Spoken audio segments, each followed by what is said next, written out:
ठरलं तर मग या मालिकेच्या आजच्या भागात इथे आपण पाहत असतो की आता इथे प्रिया स्वतःच्याच मनाशी बनत असते. आज जाऊन नागोबाला घोळात घ्यायलाच हवं. त्याचा माझ्यावर राग असून काही चालणार नाही, मला ते अजिबात परवडणार नाही. आता हा विचार तिचा इथे चालूच असतो. तितक्यातच इकडनं आलेला असतो तो म्हणजे अश्विन. ते अश्विन म्हणतो असतो, तुझ्या डोक्यात जो काही आता विचार आहे ना तो मला पटकन सांग, त्यासाठी मी एक तुला पैसा देईन, असं इथे अश्विनने बोलल्याबरोबर इथे प्रिया अरे अश्विन, माझ्या मनातलं जाणून घेण्यासाठी तुला मला लाज द्यायची खरं अजिबातच गरज नाही. आणि तसंही माझ्या मनात जे काही असतं ना मी तुला सगळं काही सांगते, असं इथे ती म्हणत असते. आणि या प्रियाच्या बोलण्यावर खरं तरी ते अश्विनला विश्वास देखील बसलेला असतो. आता इथे प्रिया म्हणत असते, खरं सांगू का, मी विचार करत होते आईबाबांचा. तेव्हा इथे अश्विन म्हणतो, तू त्यांचा विचार करत होतेस, मात्र ते तुझा थोडा देखील विचार करत नाहीत, त्यामुळे तू त्यांचा का विचार करतेस, असं इथे अश्विन म्हणत असतो. तेव्हा इथे प्रिया, तेच तर ना अश्विन, आमच्यातला हा दुरावा तर कमी होत नाही. काय करू मला समजतच नाही. खरं सांगू का तुला अश्विन, त्यांच्यासाठी मला खूप काही करायचं असतं, पण ते माझ्याशी नीट बोलत देखील नाहीत आणि माझ्याकडे धड बघत देखील नाही. मी खूप ठरवते मनाला नाही लागून घ्यायचं, मात्र डोळ्यात पाणी येतच ना रे अश्विन, असं इथे खरं तर नाटकं करतच हे सर्व काही ती बोलत असते. आणि हे सर्व काही बोलणं खरं तर अश्विनला इथे पटलेलं असतं, म्हणजे प्रियाने बरोबर इथे अश्विनला घोळात घेतलेलं असतं. तेव्हा इथे अश्विन म्हणत असतं, अगं तन्वी, काय आहे ना, तुझा खोटेपणा जास्त झाला होता, तुझा तो खोटेपणा तू कमी केलास ना, बरोबर ते दोघे देखील तुझ्यावर विश्वास ठेवतील, असं म्हटल्याबरोबर इथे प्रिया म्हणत, अरे अश्विन, मी खोटं बोलणं कधीच सोडून दिले, पण आईबाबांना ते पटलं तरी पाहिजे ना, पण नक्कीच त्यांना माझ्यावर विश्वास बसेल. मी काय करते, देवी आईला साकडं घालते, असं म्हणून मी जाते अश्विन बाहेर, असं म्हटल्याबरोबर अश्विन म्हणतो, कुठे चाललीस? तेव्हा इथे म्हणते, आता देवी आईला साकडं घालायचं म्हटल्यावर बाहेर तर जावंच लागेल ना, मंदिरात चालले आहे. आणि खरं सांगू का तुला अश्विन, आजकाल ना मला मंदिरात गेलं ना शांत वाटतं, असं म्हणून खरं इथे प्रिया इथे बाहेर निघून गेलेली असते. आता इकडे अश्विन विचारच करत असतो, खरंच हल्ली तन्वीचं बोलणं वागणं सगळं काही बदललेलं आहे. बिचारी सगळ्यांना आपलंसं करण्यासाठी किती धडपड करते, असं इथे अश्विन बोलत असतो. आता इथे प्रिया खरं तर किती धडपड करते हे तर आपल्याला चांगलंच माहीत आहे. इकडे दुसऱ्या बाजूला सचिन साक्षीला फोन लावणं काही बंद करत नसतो. आता तिचा फोन लागत नसतो, मात्र फर्स्ट टाइम तिचा इथे फोन लागलेला असतो, रिंग गेलेली असते. तेव्हा इथे सचिन फार खुश झालेला असतो, पण तिने इथे फोन त्याचा उचललेला नसतो, त्यामुळे तो इथे म्हणत असतो, अरे ही फोन का उचलत नाही, हिचं काय चाललंय हेच मला कळत नाही, असं इथे सचिन इथे बोलत असतो. तितक्यातच मागणं आलेली असते ती म्हणजे अस्मिता. आता अस्मिताला अचानक सचिन इथे थोडा घाबरलेला असतो, पण काहीतरी बहाणा द्यायचा म्हणून तो इथे म्हणत असतो, नोकरी सोडली ना कॅनडावरून, मला अगं अजून कॉल येतात, फोन करतात ते लोक ऑफिसमधले की परत ये म्हणून. आता इथे खरं तर अस्मिता म्हणत असते, अरे सचिन, काय खोटं बोलतोस तू, तर असं म्हणालास ना, काय चाललंय हिचं, असं म्हणालास तू. तेव्हा इथे खरं तर सचिनला काय बोलावं कळत नसतं. आता खरं तर हसण्याचं नाटकं करतो आणि म्हणत असतं, अगं हो, हीच म्हणजे माझी ती बॉस मारिया, अरे डोकं खाती यार ती, असं इथे सचिन म्हणत असतो. तेव्हा इथे अस्मिता म्हणते, म्हणजे तू परत जाणार का कॅनडाला? तेव्हा इथे सचिन म्हणतो, अगं वेडीस का अस्मी तू, तुला आणि बाळाला सोडून मी कुठेही जाणार नाही, असं इथे सचिन म्हणत असतो. खरं इथे अस्मिता थोडा मनातच विचार करते, खरंच हा त्याच्या लेडी बॉसबद्दल बोलत असावा का, असं इथे तिला विचार आलेला असतो. आता इकडे दुसऱ्या बाजूला प्रिया गेली असती नागराज काकांना भेटण्यासाठी जेलमध्ये. आता इथे आलेली असते. आता इथे नागराज खाली बसलेला असतो. आता इथे प्रिया म्हणत असते, नागराज काका, नागराज काका, मात्र इथे नागराज एकही शब्द तिला बोलत नाही. तेव्हा इथे प्रिया म्हणते, नागराज काका, तुम्ही माझ्यावर का चिडलाय?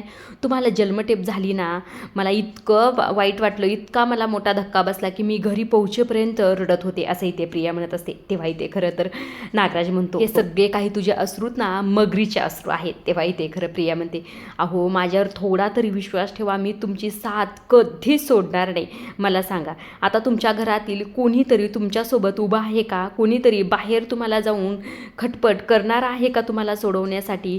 पण मी आहे तुम्हाला मदत करणारी. वरच्या कोर्टात अपील करण्यासाठी मी जास्तीत जास्त प्रयत्न करेल नागराज काका, माझ्यावर विश्वास ठेवा तुम्ही, असं इथे प्रिया म्हणत असते. तेव्हा हे सर्व काही ऐकून खरं नागराज म्हणत असतो, तुला जर काही करायचं असतं ना, तू आधी सगळं काही केलं असतंस. तू जर काही केलं असतं ना, मग मी असा इथे खितपत पडलोच नसतो. काय केलंस सांग मला तू, असं इथे नागराज म्हटल्याबरोबर प्रिया म्हणत असतंस, केलं हो, खरंच सगळं केलं, पण सायली आणि अर्जुनच्या बाजूनी सगळं काही वळलं, त्याला मी काय करू? माझ्यावर विश्वास ठेवा ना तुम्ही, मी केलं सगळं, असं इथे प्रिया म्हणत असते. मात्र इथे नागराजला यावेळेस खूप राग आलेला असतो. तो हातात जे भांडं असतं ते जोरात तिथं फेकतो. तेव्हा इथे प्रिया फार घाबरलेली असते. तिने कानाला देखील इथे हात लावलेला असतो. आता खरं तर रागातच उठून इथे नागराज उभा राहिलेला असतो आणि म्हणत असतो, आणि त्याने हात देखील इथे बाहेर काढलेले असतात आणि म्हणत असतो, 5 मिनिटासाठी मी जर बाहेर आलो ना प्रिया, इथं गळा दाबून खून करेल तुझा. आणि मला तुझा खून लपवायची सुद्धा गरज पडणार नाही. मान वर करून अभिमानाने सांगेल लोकांना, एका नीच बाईचा मी माझ्या हाताने खून केलाय म्हणून. हे सर्व काही खरं नागराज खूप रागात म्हणत असतो आणि हे प्रियाने ऐकल्यावर खरं प्रियाच्या पायाखालची जमीन सरकलेली असते.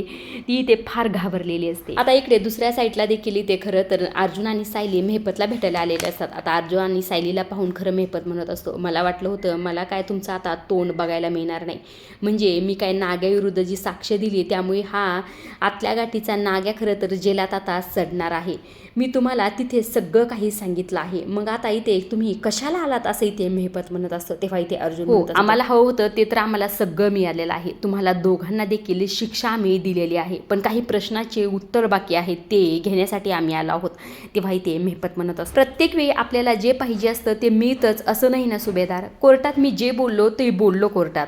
आता तुम्ही उठसूट तुम्ही कधीही इथं याल आणि मला प्रश्न विचाराल, मी त्याला उत्तर द्यायला खरं तर अजिबात इथे बसलेलो नाही असं इथे मेहपत म्हणत असतो. तेव्हा इथे खरं तर सायली म्हणते, तुला उत्तर द्यावीच लागतील मेहपत, कारण की त्या अपघाताच्या कटाचा तू देखील एक भाग आहेस. तू फक्त रविराज काकांचं आयुष्य नाहीच उद्ध्वस्त केलं, तू आमच्या आश्रमाकडे देखील नंतर वळलास. अरे तुझ्याकडनं कुसुमताईची चाळ देखील सुटलेली नाही, पण ह्या सगळ्या पापाचं तुला फळ कसं मिळालं हे तुला चांगलंच कळलं असेल. तेव्हा इथे खरं तर मेहपत मनातच विचार करतो, ही साक्षीबद्दल तर नसेल ना बोलत, हिला साक्षी जिवंत आहे हे माहीत असेल का असं त्याला इथे प्रश्न पडलेला असतो. तेव्हा इथे सायली परत आता मेहपतला, माझ्या सासऱ्यावर देखील तू खोटा आरोप केला होतास, आता कुठं तुला सद्बुद्धी मिळाली आणि नागराज काकाविरुद्ध तू साक्ष दिलीस. इकडनं महागणं देखील अर्जुन त्याला मानेचा इशारा करून नाही म्हणून सांगत असतो आणि स्वतः देखील म्हणत असतो, बोल की काय झालं. अरे बोललास तर तुझाच फायदा होणार आहे, त्यातच तुझा फायदा आहे असंही ते अर्जुन म्हणत असतो. आता इकडे दुसऱ्या बाजूला कुठं साक्षीच्या आत्म्याला शांती मिळेल हे ऐकल्याबरोबर खरं मेहपतला बरोबर कळतं की आता सायलीला काय ही गोष्ट माहीत नाही. प्रिया इथे नागराजचा राग शांत करण्याचा प्रयत्न करत असते. इथे प्रिया म्हणत असते, तुम्ही माझ्याशी कसंही वागला तरी मी तुमची मदत करणारच, तुमचा माझ्यावर विश्वास बसणारा नाही, हरकत नाही, पण कधी ना कधी माझ्या प्रयत्नाचं फळ तुम्हाला नक्कीच दिसेल. मी तुम्हाला या जेलमधून बाहेर काढू शकते, पण जर तुम्ही माझ्याबद्दल कुठेही काही बोलला नाही तरच हे सगळं काही होऊ शकतं असं इथे प्रिया म्हणते. तेव्हा इथे नागराज म्हणतो, ठीक आहे, 1 महिना, फक्त 1 महिना देतो तुला मी, शेवटची संधी. एका महिन्यात जर तुम्हाला बाहेर नाही काढलंस तर या तुरुंगात राहून सुद्धा मी काही करू शकतो, ही गोष्ट कायम लक्षात ठेव असं इथे नागराज म्हणत असतो. तेव्हा इथे प्रिया, एका महिन्यात मी काय करू, एका महिन्यात काय करू शकते मी असं इथे प्रिया म्हणत असते. आता इकडे दुसऱ्या बाजूला दाखवण्यात येत असतं. इथे सायली मेहपतला म्हणत असते, नागराजने कोर्टात सगळं काही खरं सांगितलं आहे का अजून काही बाकी आहे. त्याला म्हणे आमच्याबद्दल असं काहीतरी सत्य माहिती आहे जे कुणालाही माहीत नाही आणि त्याने आमचं आयुष्य उद्ध्वस्त होणार आहे, हे खरं आहे का मेहपत असं इथे सायली विचारत असते. तेव्हा इथे मेहपत म्हणत असतात, सुभेदार मी ऐकलं होतं की तुमची बायको कमी शिकलेली आहे, पण ही तर वकिलीन बाई शोभते. शिक्षण जरी कमी असेल ना तरी हिचा मेंदू त्या दामी देशमुख बाईसारखा एकदम धारदार चाकूसारखा चालतोय. जे काही समोर येईन, जे कुणी समोर येईन त्याला कापून काढेल असं इथे मेहपत म्हणत असतो. तेव्हा इथे सायली, आधी माझ्या प्रश्नाचे उत्तर दे, असं कोणतं सत्य आहे जे फक्त नागराजला माहीत आहे, तुला माहिती आहे का, त्याचं उत्तर मला हवं आहे असं इथे सायली म्हणते. ते खरं तर मेहपत म्हणत असतो, अहो वहिनी तुम्ही अंधारात चालताय आणि तशाच चालत राहा, कारण की एक ना एक दिवस तुम्हाला उजाड नक्कीच मिळेल आणि तुमच्या घरातच मिळेल असं इथे मेहपत म्हणत. आता या मेहपतच्या बोलण्याचा काय अर्थ असतो खरं तर इथे सायली आणि अर्जुनला इथे कळालेला नसतो. आजच्या पुरतं एवढंच. पुढील भाग पाहिला खरं अजिबातच विसरू नका. आता इथे पुढील भागात आपण इथे पाहत असतो की नागराजकडे गेलेले असतात सायली आणि अर्जुन. आता इथे नागराज म्हणतो असं, तुमच्या कुटुंबाचं सत्य जर जाणून घ्यायचं असेल ना तर तुम्हाला माझ्या पाया पडावंच लागेल. तेव्हा इथे अर्जुन म्हणतो, माझ्या कुटुंबाच्या सत्यासाठी मी तुझ्याकडे कधीच येणार नाही असं इथे अर्जुन म्हणत असतो. तेव्हा इथे सायली आता नागराजला म्हणत असते, तू जे काही आम्हाला म्हणालास त्याचा अर्थ तरी काय आहे. तेव्हा इथे नागराज म्हणत असतो, त्या कोड्याचा अर्थ फक्त एकाच माणसाला माहिती आणि तो म्हणजे नागराज किल्लेदार असं इथे म्हटल्याबरोबर सायली आणि अर्जुन खरं तिथून निघून गेलेले असतात, कारण की या नागराजच्या पुढं त्यांना अजिबात इथे करायचं नसते. आता इथे खरं तर सायली अर्जुन बाहेर बोलत असतात. तेव्हा सायली म्हणत असते, हा नागराज तोंड उघडणार नाही हे आपल्याला तर चांगलंच माहीत आहे, पण हा मेहपत का बोलत नाही हे कळत नाही, पण त्यांनी साक्ष का दिलेली असावी नागराज विरुद्ध असा इथे प्रश्न आणखीही सायलीच्या मनातून काय गेलेला नसतो. आता ह्या सायलीच्या प्रश्नाला अर्जुन काय बहाणा देतो हे पाहण्यासारखंच आहे आणि हे सर्व काही सायलीला कळल्यानंतर सायली काय रिॲक्ट करते हे देखील आपल्याला पाहायलाच मिळेल. आजच्या